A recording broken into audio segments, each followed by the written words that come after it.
66,05,000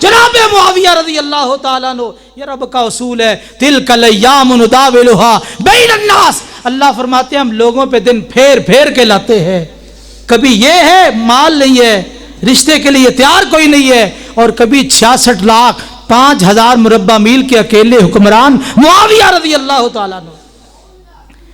ابو جہم، آپ نے فرمایا جو ابو جہم ہے وہ تو عورتوں کو بڑا مارتا ہے، وہ ڈنڈا اپنے کندھے سے نیچے رکھتا ہی نہیں، کیا فرمایا؟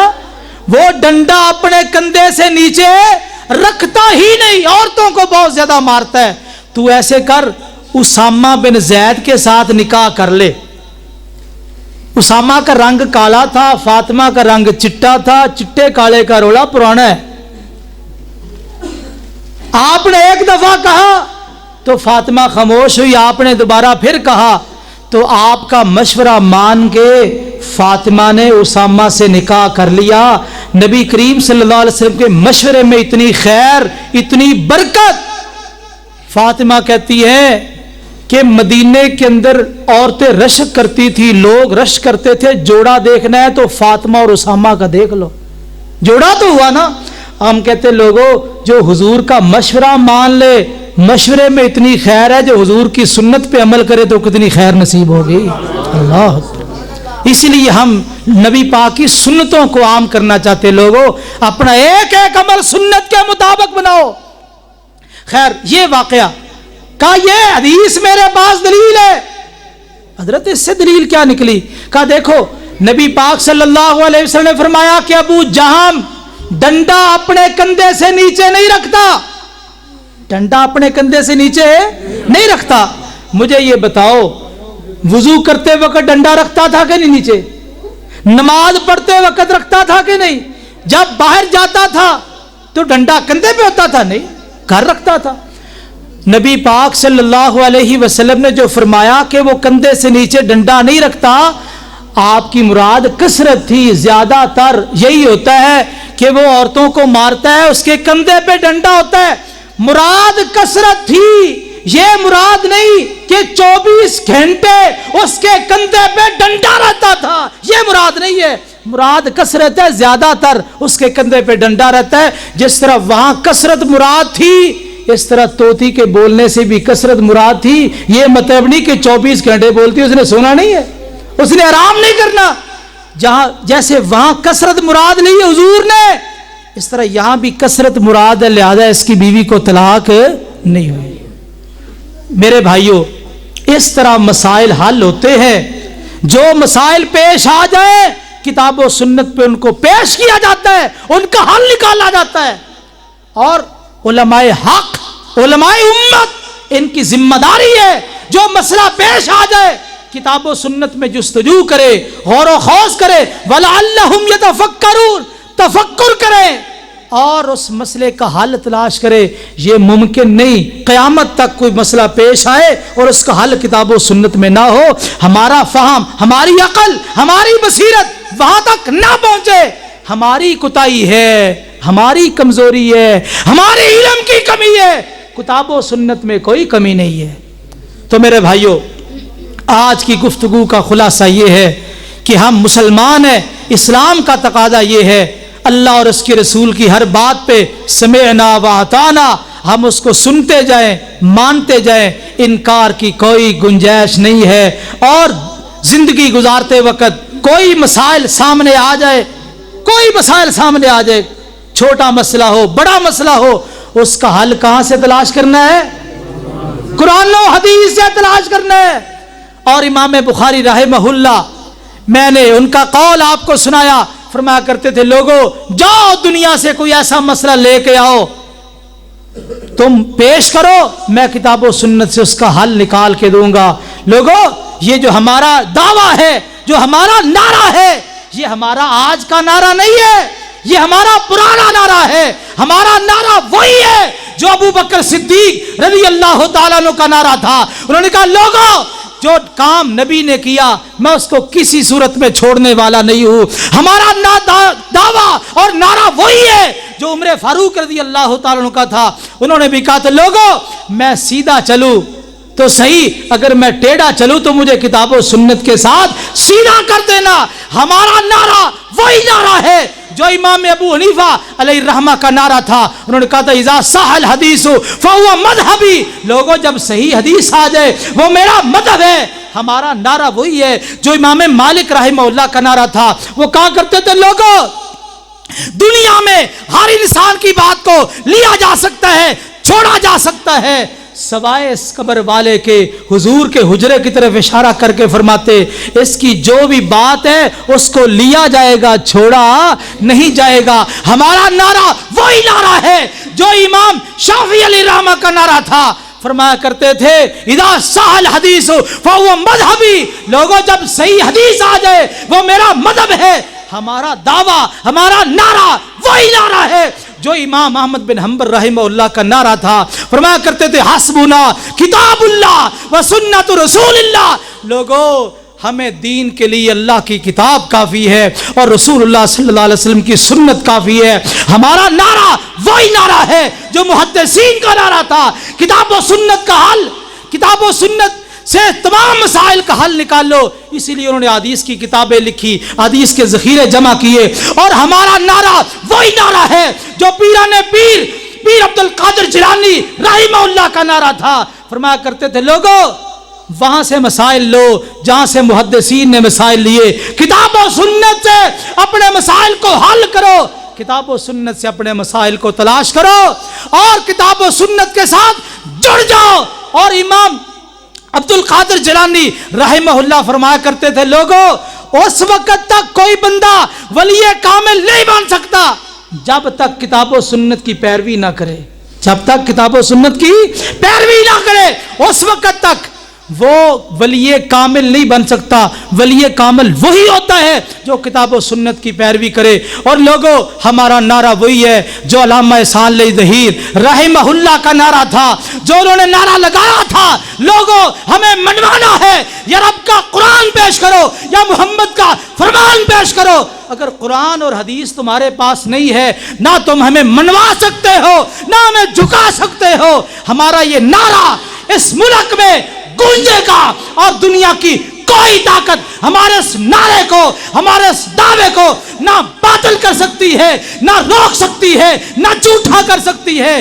آخری دم تک ہمارا نعرہ یہی ہوگا حسبنا کتاب اللہ و سنت رسول اللہ، ہمارے لیے اللہ کی کتاب کافی ہے اور محمد رسول اللہ صلی اللہ علیہ وسلم کی سنت کافی ہے۔ اللہ اسی پہ ہمیں زندہ رکھے، اسی پر ہماری موت آئے۔ اللہ سے دعا ہے کہ اللہ تعالیٰ جو سنا ہے سنایا ہے عمل کرنے کی توفیق نصیب فرمائے۔ اقول قولی ھذا واستغفر اللہ لی ولکم۔